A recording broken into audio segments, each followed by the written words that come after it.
after the devastating explosion in Sun Prairie that killed Fire Captain Corey Barr and leveled buildings. An important piece of the downtown's history is preparing to reopen. Madeline O'Neill is back from Sun Prairie with how your memories can play a role. Maddie?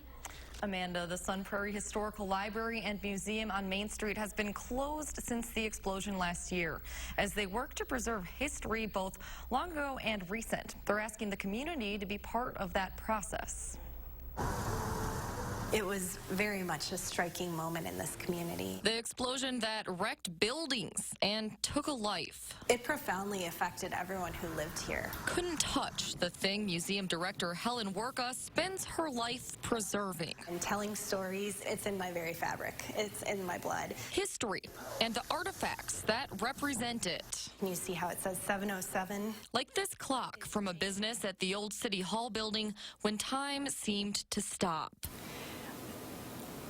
Almost heart-stopping when I first saw it. The relic of last year's explosion has been donated to the Sun Prairie Historical Library and Museum, which is a part of that history itself. The building was very severely affected. The explosion just down the block cracked the walls and blew out windows of the nearly century-old building housing the museum, which opened 50 years ago. It has been here since May 4, 1969.